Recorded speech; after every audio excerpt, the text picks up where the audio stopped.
የዲደብሊው ዜና ሰላም ጤና ስጥልን ውድ አድማጮች፣ ዜና እናሰማለን። በቅድሚያም ዋና ዋናዎቹም በመከላከያ ሰራዊትና በትግራይ የጸጥታ ኃይሎች መካከል ሸረሪና በተባለ ቦታ የተጀመረው ውጊያ መቆሙን የፈረንሳይ ዜና አገልግሎት ማንነታቸው ያልተገለጸ የመረጃ ምንጮችን ዋቢ አድርጎ ዘገበም።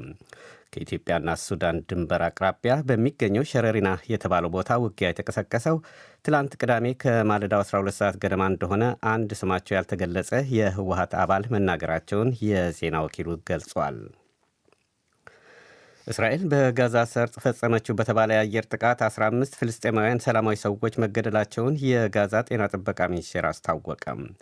የጋዛ ጤና ጥበቃ ሚኒስቴር ዛሬ እንዳስታወቀው እስራኤል በሰሜን ጋዛ በምትገኝ ዴር አልባላ ከተማና በደቡብ ጋዛ በሚገኝ የካን ዮኑስ የአየር ጥቃት ፈጽማለች። የአሜሪካው ፕሬዚዳንት ዶናልድ ትራምፕ ከኢራን ጋር ጦርነትን ለማስቆም በአፋጣኝ ስምምነት ላይ ከተደረሰ ዩናይትድ ስቴትስና እስራኤል በኢራን ላይ አዲስ ጥቃት ላለመሰንዘር መስማማታቸውን ገለጹ። አሜሪካ ጥቃት እንዳትፈጽም ኢራን ጠይቃለች በማለት ዶናልድ ትራምፕ የጻፉት ሐሳብ የኢራን መንግሥት አዲስ ውሸት በማለት አጣጥሎታል። በኢንዶኔዥያ በአንዲት ጀልባ በደረሰ የእሳት አደጋ 5 ተሳፋሪዎች ሞተው 41 የደረሱበት አለመታወቁን የሀገሪቱ ባለሥልጣናት አስታወቁም። የኢንዶኔዥያ የትራንስፖርት ሚኒስቴር ከፍተኛ ባለሥልጣን የሆኑት መሐመድ መስዑድ ለአዣንስ ፍራንስ ፕረስ እንዳሉት አደጋው እንደደረሰ ብዙዎቹ ወደ ውሃው እየዘለሉ በመግባታቸው የጠፉ ሰዎች ቁጥርን አነሮታል። ዜና በዝርዝር በመከላከያ ሰራዊትና በትግራይ የጸጥታ ኃይሎች መካከል ሸረሪና በተባለ ቦታ የተጀመረው ውጊያ መቆሙን የፈረንሳይ ዜና አገልግሎት ማንነታቸው ያልተገለጸ የመረጃ ምንጭን ዋቢ አድርጎ ዘገበም። ከኢትዮጵያና ሱዳን ድንበር አቅራቢያ በሚገኘው ሸረሪና የተባለ ቦታ ውጊያ የተቀሰቀሰው ትላንት ቅዳሜ ከማለዳው 12 ሰዓት ገደማ እንደሆነ አንድ ስማቸው ያልተገለጸ የህወሀት አባል መናገራቸውን የዜና ወኪሉ ዘግበዋል። በከባድ የጦር መሳሪያና በድሮን ጭምር የተደረገ ውጊያ ከ23 ሰዓታት ገደማ በኋላ እንደቆመ የፈረንሳይ ዜና አገልግሎት ዋቢ ያደረጋቸው የመረጃ ምንጭ ተናግረዋል። በግጭቱ ምን ያክል ሰዎች እንደተገደሉ ወይም እንደቆሰሉ መረጃ ከመስጠት ተቆጥቧል። ስማቸው እንዳይገለጽ የጠየቁ ሌላ የመረጃ ምንጭ በእርግጥም ውጊያው እንደቆመ ለፈረንሳይ ዜና አገልግሎት ተናግረዋል። ይሁንና ከህወሀት በኩል የቀረበው መረጃ ትክክለኛ መሆን አለመሆኑን በገለልተኛ እንዳልተረጋገጠ የፈረንሳይ ዜና አገልግሎት በዘገባው ጠቅሷል።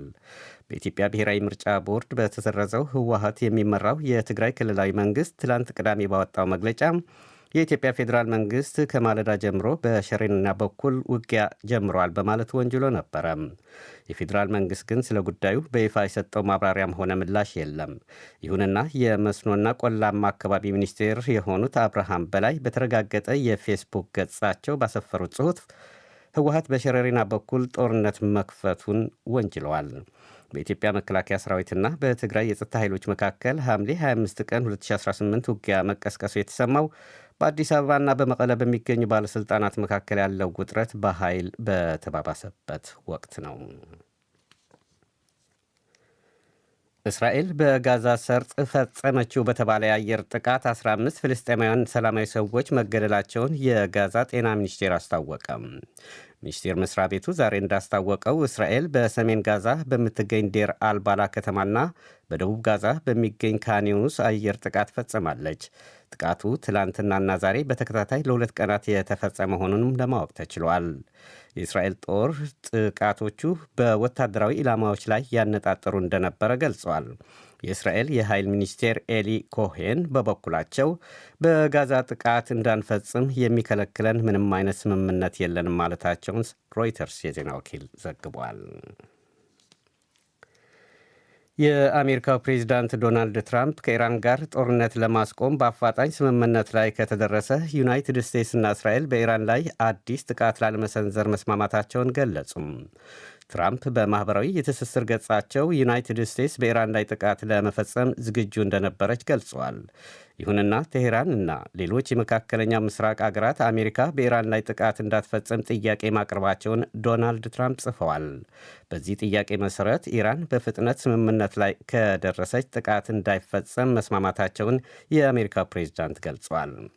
ፕሬዚዳንት ትራምፕ ጦርነቱን ለማስቆም የተዘጋጀ ያለውን ስምምነት የሆርሙዝ ሰርጥ በአስቸኳይ ሙሉ በሙሉና በአጠቃላይ መክፈትንና የኢራን የኒውክሌር ስጋቶችን ማስቆም ያካትታል ብለው ነበረ። በዚህ ጥያቄ መሠረት ለዓለም የወደፊት ጥቅም እንዲሁም ለስኬታማና ለበለጸገች ኢራን ሕልውና ሲባል በፍጥነት ስምምነት ላይ መድረስ መቻሉ እንደተጠበቀ ሆኖ ጥቃቱን ለመሰንዘር ተስማምቻለሁ በማለት አብራርተዋል። አሜሪካ ጥቃት እንዳትፈጽም ኢራን ጠይቃለች በማለት ዶናልድ ትራምፕ የጻፉትን ሐሳብ የኢራን መንግሥት አዲስ ውሸት በማለት አጣጥሎታል።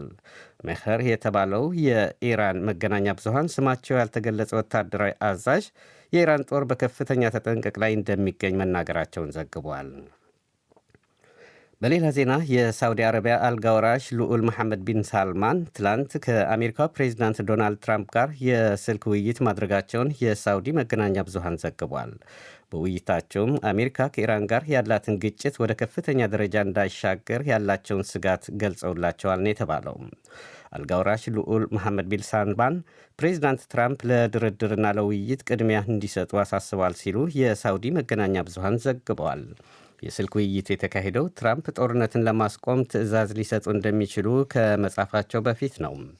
አንድ ስማቸው ያልተጠቀሰ የሳውዲ ባለሥልጣን በበኩላቸው ትራምፕ ሊወስዱ ስላቀዱት አዲስ እርምጃ ከሳውዲ አረቢያ ግልጽ ማብራሪያ መጠየቃቸውን ለአሶሺየትድ ፕሬስ ዘግበዋል። ይህ ዶይቼ ቬለ ነው። በኢንዶኔዥያ በአንዲት ጀልባ በደረሰ የእሳት አደጋ 5 ተሳፋሪዎች ሞተው 41 የደረሱበት አለመታወቁን የሀገሪቱ ባለሥልጣናት አስታወቁም።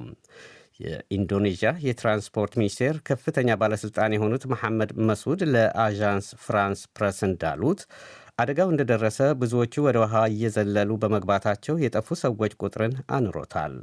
የሀገሪቱ የአደጋ ጊዜ ሠራተኞች ይህ ዜና እስከተጠናቀረበት ጊዜ ድረስ የ225 ተሳፋሪዎችን ሕይወት ታድገዋል።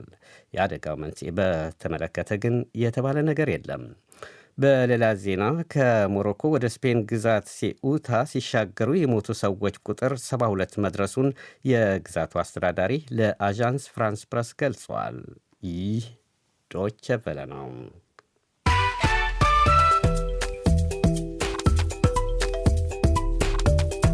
አድማጮች ዜናውን ለማጠቃለል ዋና ዋናዎችን አንዴ በድጋሚ ላስታውሳችሁ። በመከላከያ ሰራዊትና በትግራይ የጸጥታ ኃይሎች መካከል ሸረሪና በተባለ ቦታ የተጀመረው ውጊያ መቆሙን የፈረንሳይ ዜና አገልግሎት ማንነታቸው ያልተገለጸ የመረጃ ምንጮችን ዋቢ አድርጎ ዘገበ። ከኢትዮጵያና ሱዳን ድንበር አቅራቢያ በሚገኘው ሸረሪና የተባለ ቦታ ውጊያ የተቀሰቀሰው ትላንት ቅዳሜ ከማለዳው 12 ሰዓት ገደማ እንደሆነ አንድ ስማቸው ያልተገለጸ የህወሓት አባል መናገራቸውን የዜና ወኪሉ ጠቅሷል። እስራኤል በጋዛ ሰርጥ ፈጸመችው በተባለ የአየር ጥቃት 15 ፍልስጤማውያን ሰላማዊ ሰዎች መገደላቸውን የጋዛ ጤና ጥበቃ ሚኒስቴር አስታወቀም።